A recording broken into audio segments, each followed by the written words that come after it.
자, 우리 저번 시간에 6페이지까지 했었죠? 맞아요? 그럼 잠깐 복습하고 가보도록 하겠습니다.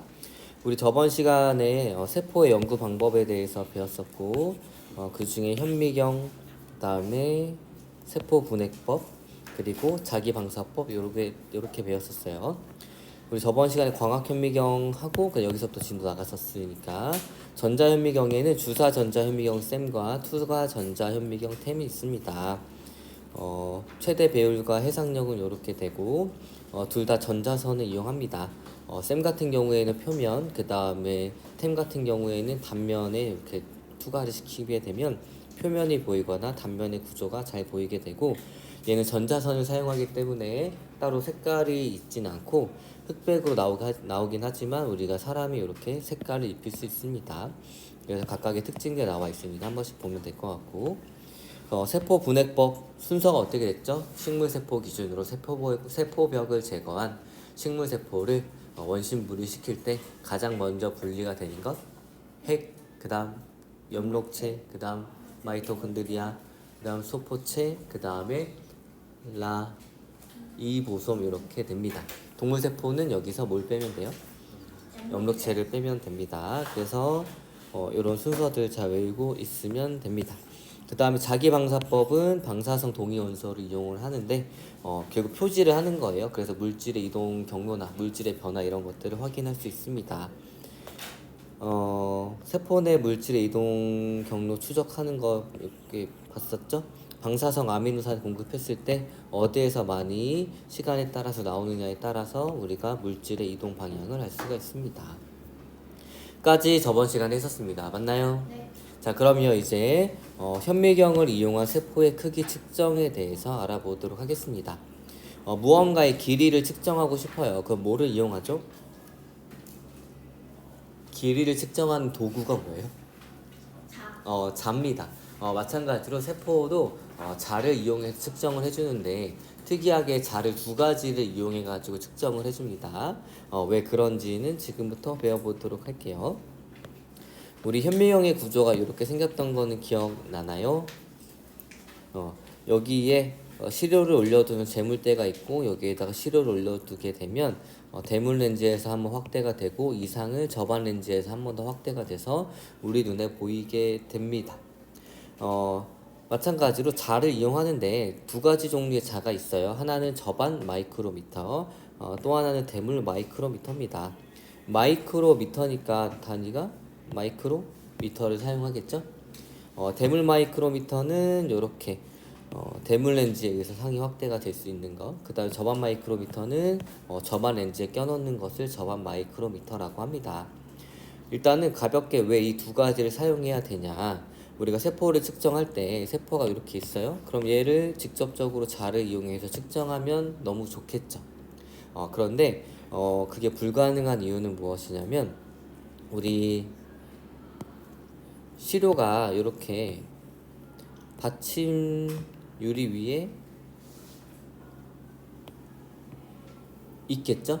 근데 이 현미경 입장에서는 이 받침 유리 우리가 보기에 굉장히 얇지만 얘도 굉장히 두꺼운 축에 속합니다. 그리고 이 대물 마이크로미터는 어떻게 생겼냐면 얘랑 똑같이 생겼는데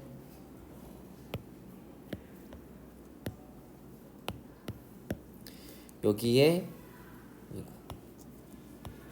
세포 대신에 어떤 것들이 있냐면 눈금이 새겨진 자가 있어요. 알겠나요? 그래서 우리가 얘를 이용해 가지고 이렇게 재려고 하면 현미경 렌즈도 굉장히 작기 때문에 이렇게 겹쳐놔야 합니다. 알겠나요? 그럼 겹치게 되면 무슨 일이 일어나느냐? 이 두께가 현미경 입장에서 너무 차이가 나서 요 자한테 상을 맺히면 뭐가 안 보이냐? 세포가 안 보이게 되고, 그다음 세포한테 상을 맺히게 되면 요 자가 안 보이게 되는 불편한 점이 생깁니다. 그래서 직접적으로 이 눈금을 이용해 가지고 잴 수가 없어요. 그 다음에 또 어떤 일이 일어나느냐? 내가 원하는 세포가 정중앙에 있을 리가 없죠? 맞죠? 얘가 이렇게 있어요. 그렇다고 해서 얘를 이렇게 해서 얘를 마음대로 움직일 수 있냐? 그것도 잘 안 됩니다. 그렇기 때문에 우리가 어떤 걸 이용하냐면 저반 마이크로미터라는 걸 하나 더 이용을 하게 됩니다. 여기까지 됐어요? 됐나요? 볼게요. 일단은 여기서 화면에 확대된 것이 대물 마이크로미터고, 대물 마이크로미터는 방금 설명한 대로 재물대 위에 올려놓고 우리가 눈금을 볼 수가 있어요. 그리고 얘는 특징이 무엇이냐면 얘도 확대를 했을 때 요 환 눈금의 크기가 10 마이크로미터로 고정되어 있습니다. 여기까지 됐어요. 그래서 사실은 얘를 이용해서 직접적으로 재면 좋지만 방금 설명한 여러 가지 이유 때문에 직접적으로 이용하지는 못해요. 그러면 뭐가 필요하냐면 세포를 보는데 방해가 되지 않으면서 내가 이 세포를 마음껏 움직여도 방해가 되지 않는 자가 더 필요합니다. 그거를 이제 저반 마이크로미터라고 이용하는 거예요. 대물 마이크로미터는 재물대 위에 올려놓고 쓰는 거고, 이 저반 마이크로미터는 여기 저반 렌즈 위에 올려두고 쓰는 겁니다. 그러니까 어떤 장점이 있냐면 얘를 이용하게 되면 우리가 이 시료를 만들어 둔 것을 여기 위에 올려뒀을 때 이 저반 마이크로미터가 걸리적거리지 않아요. 됐나요? 그 다음에 얘를 마음대로 움직여도 상관이 없습니다. 왜냐면 이 저반 마이크로미터는 여기에 있는 거니까. 여기까지 됐어요? 근데 문제는 무엇이냐면 이 저반 마이크로미터를 확대했을 때 요런 모습인데 저반 마이크로미터 한 눈금의 길이가 정해져 있지 않습니다. 여기까지 됐어요? 그리고 어떤 문제점이 있냐면 저반 마이크로미터의 한 눈금의 길이를 우리가 똑같이 10 마이크로미터로 그냥 고정되어 있는 값이에요. 그럼 어떤 문제가 생기냐면 확대했을 때 문제가 생겨요. 자, 우리가 확대를 해요. 그럼 확대를 한다는 얘기는 저반 마이크로미터의 이 저반 렌즈의 배율을 바꾸는 것이 아니라 대물 렌즈의 배율을 바꾸는 겁니다. 여기까지 됐어요? 됐나요? 자, 그랬을 때 처음에 만약에 10배, 그러니까 대물 렌즈 10배로 했을 때, 즉 10배 곱하기 10배니까 100배로 보였을 때 세포의 크기가 요 정도였어요. 그럼 내가 한 눈금의 크기가 10 마이크로미터니까 3칸 차지하니까 10 곱하기 30 해가지고 300 마이크로미터다라고 측정을 했습니다. 근데 만약에 내가 배율을 바꾸고 싶어서 얘를 100배로 했어요. 그럼 얘가 몇 배 커져요? 10배 더 커지겠지.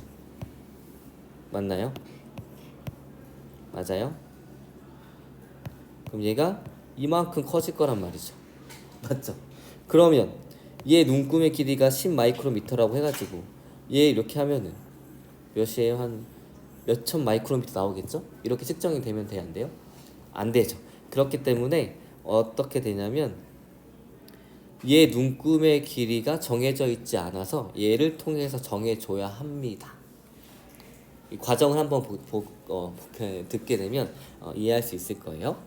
자, 다시 정리하면 우리는 여러 가지 이유 때문에 실제 눈금의 길이가 10 마이크로미터로 정해져 있는 대물 마이크로미터를 직접적으로 세포의 길이로 측정하지 못합니다. 이걸 이용해가지고. 그래서 어떤 걸 쓰냐면 우리가 상을 이동해도 아무 걸리적거리는 거 없이 할 수 있는 저반 마이크로미터를 이용을 하는 거예요. 알겠나요? 자, 어떻게 이용을 하느냐 한번 볼게요. 이 저반 렌즈가 사실은 이렇게 손으로 빼면 쏙 빠집니다. 그래서 이렇게 빼요. 그 다음에 저반 렌즈 위에 저반 마이크로미터라고 동그랗게 생긴 애를 올려뒀습니다. 됐나요? 그런 다음에 대물 마이크로미터를 올려놓고 길이를 측정하는데 어떻게 하는지 볼게요. 특징은 저반 마이크로미터, 저반 렌즈 자체의 배율이 바뀌지 않기 때문에 이 대물 렌즈의 배율을 아무리 바꿔도 이 저반 마이크로미터가 이 보이는 요 자체는 우리 눈에 변해 안 변해요? 자, 우리가 배율을 바꾸는 것은 대물 렌즈의 배율을 바꾸는 거예요. 그리고 저반 렌즈의 배율은 바꾸지 않습니다. 얘는 저반 렌즈 위에 있어요. 그럼 만약에 대물 렌즈의 배율을 점차 이렇게 크게 바꿔요. 그럼 실제로 보이는 이 크기가 이렇게 커져야 아니면 계속 일정해요? 일정합니다. 여기까지 됐죠? 아주 좋아요. 자, 그러면 한번 해볼게요. 100배로 맞춰 두었습니다. 예를 들어서 현미경의 배율을 100배로 한 후에 얘를 보게 되면 어떻게 보이냐. 우리 눈에는 저반 마이크로미터가 이렇게 보이고 그 다음에 대물 마이크로미터가 보여요. 사실 얘네들이 막 방향이 얘네가 이렇게 되어 있을 수도 있습니다. 그럼 얘를 렌즈를 이 렌즈를 돌려가지고 우리가 방향을 맞출 수가 있어요. 방향을 맞추어서 어떻게 해주냐면 위에가 저반 마이크로미터, 아래가 대물 마이크로미터면 이때 대물 마이크로미터를 통해 가지고 저반 마이크로미터 한 눈금의 길이를 구해줍니다. 그래야지 대물 마이크로미터를 치워도 이 저반 마이크로미터를 통해 가지고 세포의 길이를 측정할 수가 있는 거예요. 여기까지 됐나요? 됐나요? 자, 그러면 대물 마이크로미터 한 눈금의 길이는 10 마이크로미터로 고정이에요. 됐나요? 자, 그러면 대물 마이크로미터 몇 눈금에 저반 마이크로미터 몇 눈금이 겹치는지 볼 겁니다. 자, 그랬을 때 보게 되면 이 겹치는 선을 먼저 찾아줘요. 찾았죠? 상을 막 움직이면서 이 저반 마이크로미터랑 대물 마이크로미터가 서로 겹치는 이 선을 찾습니다. 눈금을 찾아요. 그 다음에 보는 거예요. 얘가 지금 하나, 둘, 셋, 넷, 다섯, 여섯, 일곱, 여덟, 아홉, 10개죠? 10칸에 저반 마이크로미터 눈금 몇 개가 들어가 있어요? 동일하게? 10개가 들어가 있죠. 아니, 10개가 됐나요? 몇 개가 들어가 있어요? 몇 개 들어가 있어요? 몇 개 들어가 있어? 20개. 여기까지 됐어요? 그러면 요 한 눈금의 길이는 몇이에요? 5. 이렇게 구해줄 수 있는 거예요. 됐나요? 10개니까 길이가 100 마이크로미터잖아요? 근데 눈금이 몇 개로 나눠야 돼? 20개. 그러면 요 한 눈금의 길이가 몇이에요? 그렇죠. 5 마이크로미터입니다. 됐나요? 근데 요 그림 자체는 현재 200배여가지고 200배로 생각하세요. 알겠죠? 자, 이렇게 됩니다. 자, 그러면 만약에 세포가 어떻게 생겼냐면 요렇게 생겼어요. 그럼 몇 칸이 겹치냐? 잘 보게 되면 여기서부터 여기까지입니다. 그래서 20개 더하기 21, 뭐 22개. 그럼 22개가 겹쳐요. 그럼 세포의 길이는 몇이에요? 곱하기 5 해주니까 110 마이크로미터가 되겠죠. 이런 식으로 구해줄 수 있다는 거예요. 그럼 만약에 지금 200배니까 배율이 2배 더 증가했어요. 그러면 우리 눈에 보이는 세포의 크기는 어떻게 돼요?